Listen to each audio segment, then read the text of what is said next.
صرف جائز ہے، مباح ہے، کھاؤ تو کوئی فرق نہیں، نہ کھاؤ تو کوئی بات نہیں۔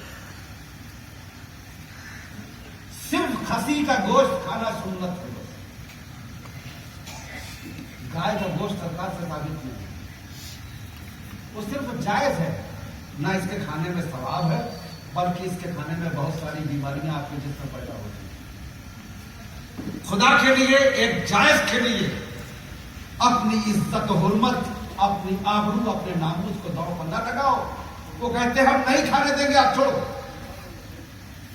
انشاءاللہ سال بھر بھی نہیں گزرے گا کہ جب کسی کھیت میں فصل باقی نہ رہے گی، کسی ٹھیلے پر سبزی باقی نہ بچے گی، کوئی گلی محفوظ نہ رہے گی، اور اتنے ایکسیڈنٹ ہوں گے کہ ایک ماں کے نام پر، گائے کے نام پر نہ جانے کتنی انسانی جانے ڈھیر چڑھنے لگے گی، تو خود ہاتھ جوڑ کے آئیں گے، کہیں گے۔ ابھی آج ویڈیو پر بنے ایک سین وائرل ہوتے ہوئے دیکھا، ایک سادھو مہاراج گوشت کی دکانیں لگی ہوئی ہیں اور گئے ہیں گوشت خریدنے کے لیے، اور ہیں سادھو مہاراج مسلمانوں کو کہتے ہیں نہ کھاؤ، ہم کھائیں گے، تو وہ کھاتے ہیں تو وہ کھائیں، ہمارے لیے کوئی فرض واجب نہیں۔ ہم یہ بس صرف ہماری التجا آپ سب سے یہی ہے کہ اس گائے کے نام پر، اس بیل کے نام پر آج پورے ملک میں مسلمانوں کی عزت آبرو داؤ پر لگی ہوئی ہے۔ نہ جانے کتنے ہندو مسلم رائٹ ہو رہے ہیں، نہ جانے کتنے مسلمان تباہ و برباد ہو رہے ہیں، نہ جانے کتنی مسلم عورتوں کی عزت نیلام کی جا رہی ہے۔ تو خدا کے لیے ایک جائز کے لیے اور ایک مسئلہ بھی آپ کو بتا دوں، ایسا ہر وہ جائز کام جس سے اسلام اور مسلمانوں کی بے آبروئی ہوتی ہے، ادب شرع حرام ہے۔ اس مسئلے کو ذہن میں رکھیں، علماء کرام بھی توجہ دیں، یہ مسئلہ فقہ میں ہدایت شریف میں موجود ہے۔ تو وہ جائز کام جس کی بنیاد پر اسلام مسلمان رسوا اور بدنام ہوتا ہے، وہ حرام ہے، اسے وہ جائز کام نہیں کیا جائے۔ تو اسلام، ہماری فقہ، ہماری شریعت ہمیں یہ حکم دیتی ہے، تو خدا کے لیے شریعت مطالعہ کی اس حکم پر آپ لوگ عمل کرنے کی کوشش کریں، اور ایک سال چھوڑ دیں، ایک سال آپ اس جائز کو چھوڑ دیں گے، وہی جائز واجب ہو کر کے آپ کے پاس آ جائے گا۔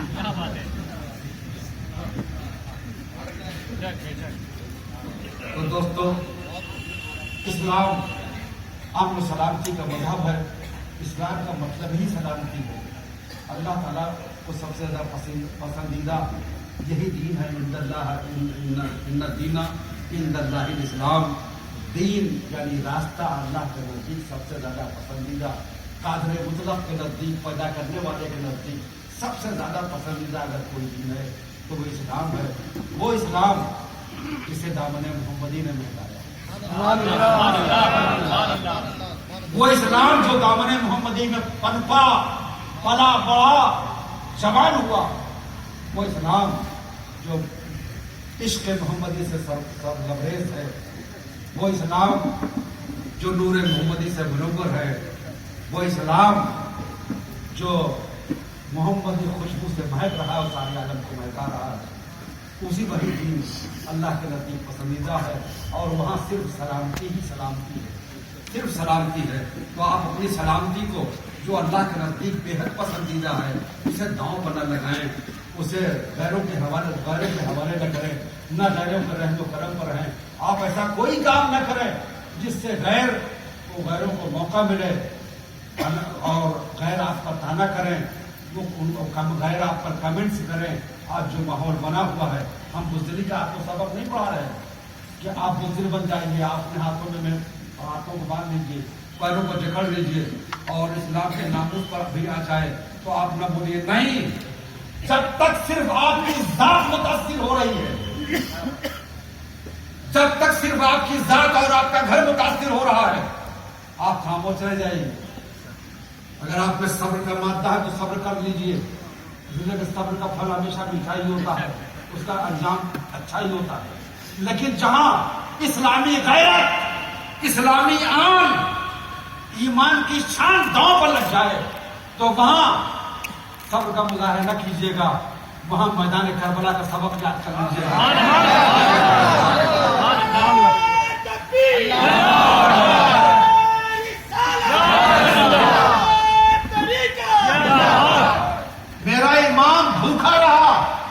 اس کے لخت جگر بھوکے رہے، دوست احباب بھوکے پیاسے رہے، دل کے ٹکڑے بھوکے اور پیاسے رہے، گرمی کی شدت میں تڑپتے رہے، امام صبر کرے، آخر وقت تک صبر کی انتہائی منزلوں سے گزر گئے امام۔